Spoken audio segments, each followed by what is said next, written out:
I'm Pat Magaloor. I am Professor of Anesthesiology at Duke University and have the pleasure of chairing this next session with some excellent speakers on how do we do what we do.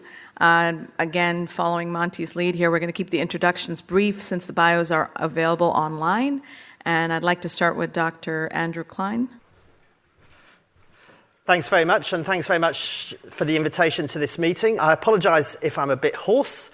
Like some of you, I hope, I stayed up quite late, a little bit later than I thought it was going to be, and witnessed a miracle, which was England winning a penalty shootout for the first time.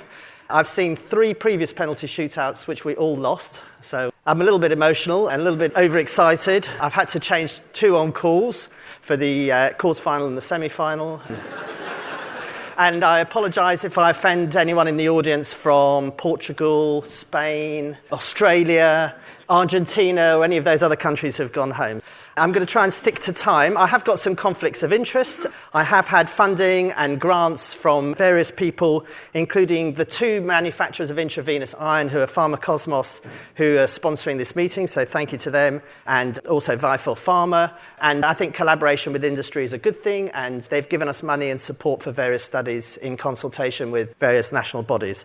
My other conflict of interest is I'm a part-time anaesthetist. I only do 50% of my job plan. The other half of my time, I'm the editor-in-chief of Anaesthesia, which is the friendly journal, and we're proud to announce our impact factor is shooting upwards. It's well over 5 now. We've massively overtaken ANA, which is going downhill, and we're hot on the heels of another British journal. And we'll give you an answer in 2 weeks, which most other journals won't. So if you have anything interesting, just send me an email and we'll happily talk to you about it. So these are the learning objectives in the next 19 minutes. We're going to define anemia, look at different patient groups, especially women and elderly patients, and talk a little bit about the causes and consequences. And this follows on very nicely from Ramani's talk and the importance of this in our pathway. I'll tell you a bit about our pathway at Papworth and other pathways we've helped set up. And I have another disclosure, is this is, in an EBPOM meeting, an evidence-free zone. In other words, there are no level 1 trials like Paul and the others have presented. So the level 1 trials are in progress, and I'll tell you a bit about those at the end, but there is no grade evidence. So if you want to just ignore the next 20 minutes because you only like grade A evidence, that's fine. But actually, this is important. It's important to the NHS and other healthcare settings because it has been shown to save money and reduce transfusion, but the importance on patient outcomes hasn't yet been proven. That's a disclosure that you need to bear in mind. So you probably know this. You're going to be inspected by the CQC over the next 12 to 24 months. And this is now a NICE quality standard. So much of what I'm going to talk to you about is NICE have shot the bolt. They have said this is a quality standard of care in the UK that patients should have their anemia managed actively before surgery. That is before level 1 evidence. Now, NICE is all about great evidence begets change, but actually, because of the money side of things, they've shot the bolt and actually made it much more difficult for us as researchers to do the level 1 randomized controls trials, because they've said that patients should have this treatment. So a NICE quality standard, as you probably know, affects everyone who works in healthcare settings. It affects the managers, it affects us as doctors and nurses, it affects the commissioners who pay for service, and it affects the patients themselves. So patients can now sue us and say, you didn't manage my anemia, why not? So this is an important thing. This quality statement came out in February 2017. It applies from February 2018 because you get a year for derogation. And NICE say you have to be doing this. And when the CQC come and inspect you, there's a list of 112 quality standards that you have to apply. And your managers should be all over this. So if they are all over this, how many of you in the audience have a anemia clinic or iron clinic in your NHS hospital? So it's getting better. Last year, I would have said it'll be less than that. Probably it's about 25% of us in the room. We do at Papworth, and I'm going to use that as an example. But I would say in a couple of years' time, that number will be much greater. This is an up-and-coming thing, and as Ramani illustrated, it's important. So EPO is out, according to NICE. You shouldn't be using it. There's no evidence for it in the perioperative setting. Iron is in, both oral and intravenous iron. So oral iron if you've got plenty of time, and I'll talk a bit more about that later, and intravenous iron if you haven't got enough time. There are specific patients groups that won't benefit from oral iron, particularly cancer patients, particularly patients who've got only a week or two before surgery, particularly those with iron of chronic disease and a high hepcidin, which I'll talk about. So iron is in. Which patients? Anyone having big surgery. So we're not talking about toenail removals, varicose veins, hernias, tooth extractions. We're talking about big surgery. So laparotomy, thoracotomy, stenotomy, gynae, hysterectomies, obstetric caesarean sections. So anything pretty big, which makes up over the UK about 450,000 major procedures a year. So we do about 4 million surgical procedures, of which about 10% are major, and it's 450,000 operations. So it's a lot of patients undergo pretty major surgery in the UK each year. So NICE say we should be doing it for all these patient groups. This is the WHO definition, which was made up by a bunch of 7 men in 1968, and you can see one thing: it's inherently sexist. Okay? And it's complete and utter nonsense. It's based on population normals rather than targets. And if you use this as a target for your anemia management, you're actually doing all the women who you're looking after a disservice. Why? Because women are inherently smaller than men, and they're built differently. They have a lower body surface area, and they actually have less total blood volume per body surface area, per metre squared of body surface area, than men. So a 70-kilo man would have a total blood volume of 3.5 to 4 litres, and a woman would have 3 to 3.5 litres if she was 70 kilos. So what it means is, when a woman bleeds, and women bleed just as much as men, she will lose proportionally more red cells out of her total red cell mass and become more anemic for the same amount of blood loss. Actually, women need to be optimized better.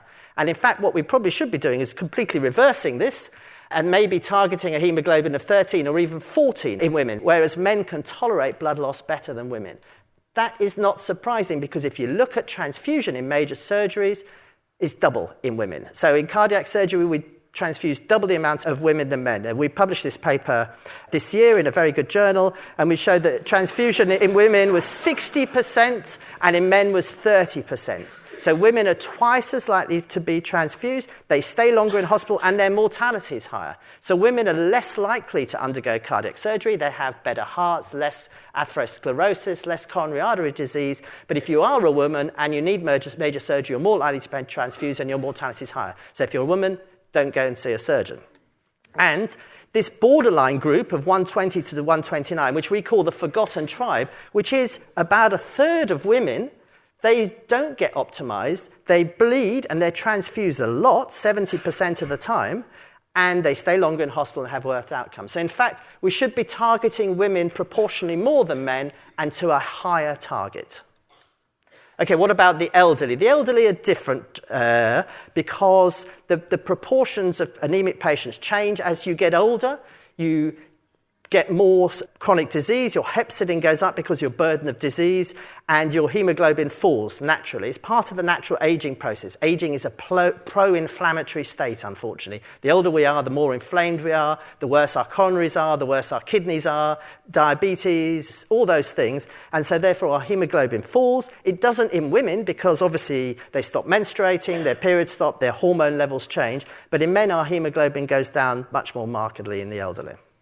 And in the elderly, anemia is much more significant. So if you're 25 and your hemoglobin is 9 or 10, you feel like crap, but you still get on with things. If you're 75 and your hemoglobin is 9 or 10, you feel like crap, but you can't do anything. You can't mobilize after surgery. You just feel tired and lethargic and awful. So actually, all these things in the elderly, much worse tolerated.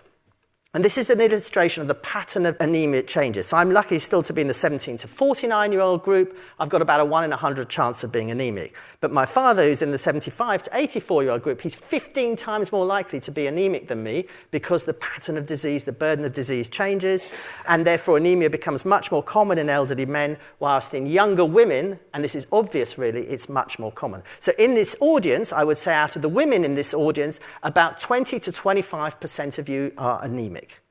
Okay? That's very, very common in women who have heavy periods, women who run and do boxercise. All those things reduce your hemoglobin, and women who've had children. So that group, if you're a woman who has heavy periods and you've had children and you run, 99% of you are anemic. So we've done studies in the London Marathon. We looked at the top 100 women in the London Marathon. So these are hugely elite athletes, Olympic standard athletes, women, and a very high proportion of them, 70% were anemic and iron deficient. Then we treated them with intravenous iron and put them on an exercise bike, and lo and behold, they improved by about 12%. So for women, the burden of iron deficiency and anemia is very, very high, whereas in the elderly, it's much more prevalent in men. So why? This is what we learned about in medical school. Iron, folate, B12, kidneys, and chronic disease. This 1/3 to half of patients that have chronic disease. And we didn't really know why patients with chronic disease have anemia, but we know a lot more now. And we have 3 or 4 grams of iron in our body, and we need 1 or 2 milligrams a day. That's the equivalent to about 1/4 of a beef burger or 2 kilos of spinach. And if you're a vegetarian or a vegan, you need to eat a damn hell of a lot of spinach or other things like tofu that have iron in. So if you're a woman who's a marathon runner and a vegan and you've had 2 children, so we get a lot of vegans and vegetarians who are anemic, unfortunately, take supplements. But 50% of people don't absorb the iron in their supplements. So really, if you are a vegan or a vegetarian, I would recommend you to take your supplements that you should be doing to supplement your diet, because you only need a tiny amount of diet, but it's very, very difficult to get that amount of iron in a vegetarian diet, or drink lots of red wine. So you lose iron in your sweat, athletes. You lose iron when you run because you strike the ball of your foot and damage your red cells. You lose iron through your periods, through your intestines, and through your kidneys, or through your bladder, and you absorb that 1 to 2 milligrams a day via ferroportin and transferrin, which carries the iron around. And hepcidin is the central regulator. It's a small amino acid peptide. This is the physiology bit, my apologies. It binds to ferroportin and stops you transporting that iron around. So if your hepcidin is high, you won't transport that iron from your gut to your storage sites, and you won't transfer it and make red cells. So you have an iron deficiency that leads to anemia, that leads to all the problems. So the central regulator is hepcidin, and it starts off that you get iron deficiency because you can't absorb it, then you can't utilize it, you get these thin, measly red cells that don't carry oxygen around, and then the disease progresses and you get anemia. So anemia is actually quite late in the disease process.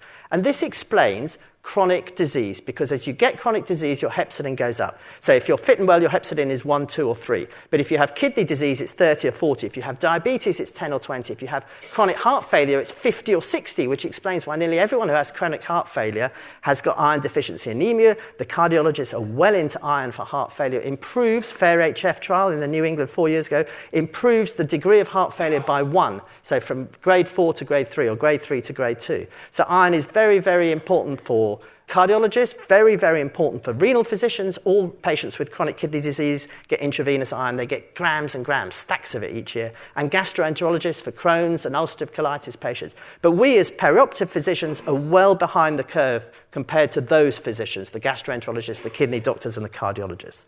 So anemia of chronic disease is iron deficiency. It's functional iron deficiency or iron restriction anemia. So that ties it all together. That's the physiological explanation for the iron deficiency that we see with chronic disease. So we did an audit, a quality improvement exercise, if you like. We looked at about 12 cardiac centres in the UK, all over the UK, thousands of patients, and what we found is that across the UK, in cardiac surgical patients, about 1/3 are anemic. That's not surprising. That third comes up again and again. In colorectal surgery, it's about 50%. In gynae surgery, it's about 60 to 70%. In urology surgery, it's only about 10 to 20%. But overall, in patients having major surgery, it's about 1/3, and it's almost exactly 1/3 in cardiac surgery. And there's some national variation. So Cambridge, we're the dot on the right, and that's number 5. So we have the highest proportion of anemic patients in Cambridge, the UK. Why? Is it because we don't eat enough spinach in Cambridge, or there's more vegetarians and vegans in Cambridge? No. It's because we have a higher burden of chronic disease because we're a national referral centre, so we get all these really sick patients that no one else wants to operate on. Whereas in Belfast, they have the lowest incidence. They're number 4, less than half of Cambridge's incidence. Why? Because they're younger and fitter when they go for their cardiac surgery in Belfast and Northern Ireland. So you can debate with your Irish colleagues as to why they're younger and fitter in that population cohort, but that's the way it is. Now, that's important if you're designing a major trial. We found this with our ITAX trial, that certain centres around the world that are doing intravenous iron trials, they're finding we've got no anemic patients, or we've got stacks. And that difference is because of the socioeconomic status and the chronic disease burden in those centres. And it's very, very interesting. And you need to know this when you're designing or conducting a trial, because the incidence of anemia is critical for the design and implementation of that trial. So knowing that there's this variation in the UK, and we're just starting a trial in Europe where we're looking at loads of centres in Europe to see what the variation is. Is there more or less anemia in France or Italy or Spain or whatever? They've all gone home from the World Cup. No, sorry, France haven't. England, France in the final. So apologies to the French audience. So anemic patients, twice as likely to be transfused. They stay a day or two longer in hospital, a day longer in the ICU. And this is your business plan. A business plan is about looking at the environment you're in, looking at your outcomes, and then defining it and defining what the savings are in terms of managing those patients. So this is your business plan. You need a local audit, a national audit to define your population and your transfusion outcomes. If you're red, you're transfused much more likely than if you're blue, where you're non-anemic. And you can see there's this inflection point at 13 or 130. So 13 and above is normal. Below means that the mortality goes up logarithmically below that level. So 12 is bad. 11 is 8 times more likely to die after cardiac surgery. So it's very bad. That's an association. It's not a cause. But the associative thing is the more anemic you are, the worse your outcomes. And it's the same with length of stay.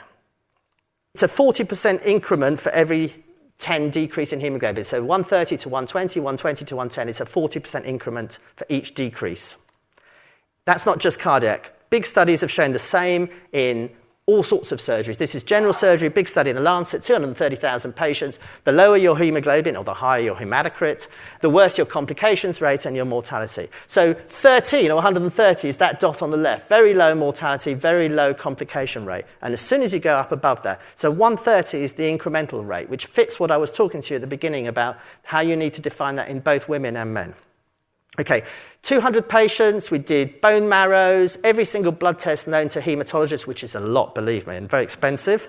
85% of our patients, 84 to be exact, were iron deficient.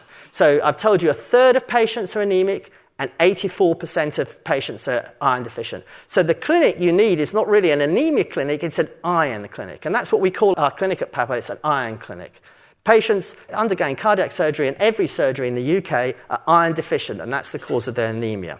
So what you need is to change your pathway. So perioperative care is about looking at your pathway, in my view, changing it to allow you to optimize your patient. So not just measuring the hemoglobin a week before surgery in the pre-op clinic and then ignoring it, but getting that hemoglobin 4, 6, 8 weeks earlier, getting it to the people, telling the patients, bringing them in and managing them, or working with your primary care doctors to manage them. So their hypertension, their smoking, their bad diet, their lack of exercise. So Mike was talking about exercise prehabilitation. You can't do that if you have your pre-op clinic a week before. You can't get them on a bike and make them fit. You can't make their anemia better in a week. But you can if you move your pathway and you move your hemoglobin result. So in our surgical clinic, they see a surgeon, the surgeon says, yes, you've got coronary disease, you need bypass grafts. That's when the surgeon loses interest.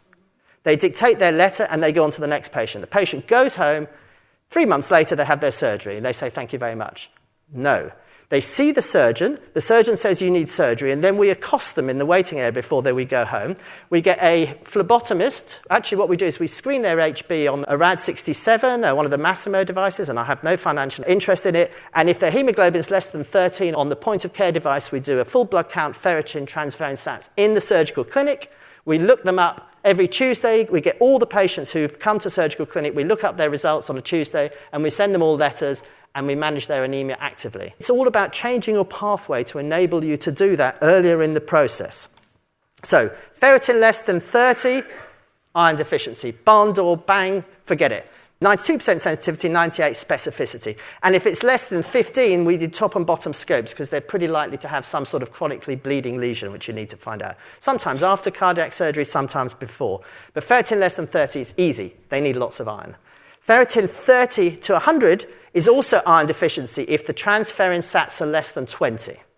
So ferritin is acute phase reactant, and it can go up because of the acute illness. Most of these are chronically ill, so that it doesn't matter. But if they've got some acute illness going on, their ferritin will go up. But if the transferrin sats are less than 20, then also they've got iron deficiency. So basically, we just do ferritin and transferrin sats. Now, haematologists will argue till the cows come home, until England win the World Cup, about how you diagnose iron deficiency. And I don't want to get into a debate with any haematologists about it. This is the way we do it. You can do it on low-density hemoglobin. You can do it on reticulocyte count. You can do it on anything. But ferritin and transferrin sats are the way we do it. And we published a consensus statement, also in a very good journal, which basically is a how-to guide. So what the questions you need to ask is, who are you going to treat? HB less than 13. Where? We do it in our day ward, our thoracic day ward, because patients have their bronchoscopy in the morning, and in the afternoon the nurses drink coffee and eat biscuits, and our thoracic day ward is empty. I'm very unpopular because in the afternoon, on a Wednesday and a Monday, they now give intravenous iron and they can't drink coffee and have biscuits. Day wards are perfect because they've got couches, seats, monitors, nurses. They put in a blue cannula, they get 1 gram to 1.5 grams of iron in 15 to 30 minutes, a cup of tea, and then they go home. But you could use your clinic, your outpatient clinic, if this is set up for that. In Norfolk, they have an iron van where it goes around all the different towns of Norfolk because they've got geographical issues, and patients who are referred for the iron clinic get their iron in a van. So whatever has some monitoring, some nurses, some medical backup. So oral iron takes time, 6 to 8 weeks. Oral iron, has anyone ever had it before? Horrible. Makes your stools black, gives you constipation, tummy pain. Why? Because we give far too much. So 200 milligrams 3 times a day is far, far too much. That's the standard GP prescription.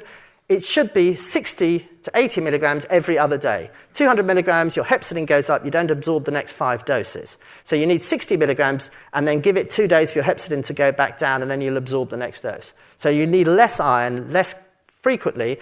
It's 6 weeks to start to see a response and 3 months to get a maximum response. No point starting it 2 weeks before surgery. And there is absolutely no point starting it in your post-op patients. Our orthopedic surgeons used to love to say 200 milligrams 3 times a day post-operatively after hip replacements or fractured neck of femur. Your hepcidin is up for 6 weeks after surgery. You don't absorb the oral iron. Nobody takes it. Absolute waste of time post-operatively. Intravenous iron, we give to patients who have got less than 4 weeks for surgery. We give them as much as we can. We use 20 milligrams per kilogram of Monifer because we can give a lot more of Monifer than we can of Ferinject. We can give 1.5 to 2 grams of Monifer in a single setting. So that makes it much more cost effective for us because we just have a single one-stop shop. We have their ferritin transferrin sats. Give them as much iron as we can. So about 1.5 grams of Monifer is a year's worth of iron in one dose. Side effects, anaphylaxis is rarer than penicillin. Much rarer than England winning a penalty shootout. It's incredibly rare. It used to be common with old preparations, but it's very rare with the new preparations. So mild side effects are quite common. Bit of red face and tachycardia, a bit like vancomycin, about 1 in 20. Bit of hypotension, 1 in 100. If you stop the infusion, wait 5 minutes and start it up again, it's fine. Anaphylaxis, incredibly rare. We haven't had any side effects. I haven't had to give steroid. We've given about 300 or 400 doses. We haven't had any problems with it. So I'll just show you some patients. Last 13 we had at Papworth, and you can see their hemoglobin before their iron, and then their hemoglobin about 6 weeks later. It's gone up by about 15 to 20. So it's gone from 110 to about 125 or 130. You can see those who have very severe anemia, you have the best effect, 87 to 118. 87 would definitely have been transfused 2 or 3 units of blood.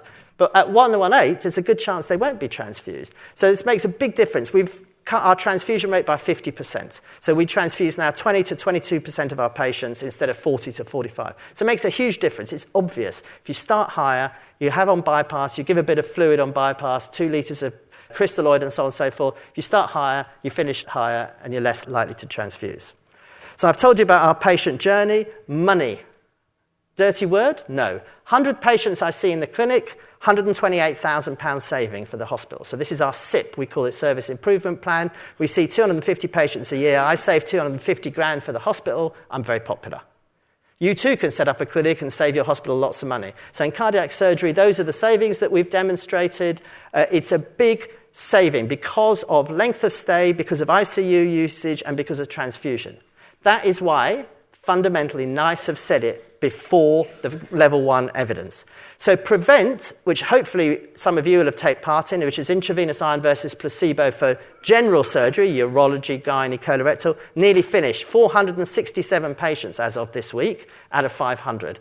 Be finished in September, so it'll be published very soon, March, April, I would say. Other people might say April, May, or June. But that's going to show transfusion rates and major outcomes for general surgery, and then ITACs, which is cardiac surgery, which Paul and I are doing, along with loads and loads of other people. So thank you to all the centres that are taking part. There's 27 centres going now. We've recruited 160-odd patients so far. It's intravenous iron versus placebo before cardiac surgery, looking at days alive and out of hospital. So in 3 years' time, we'll have the level 1 grade A evidence for intravenous iron before cardiac surgery.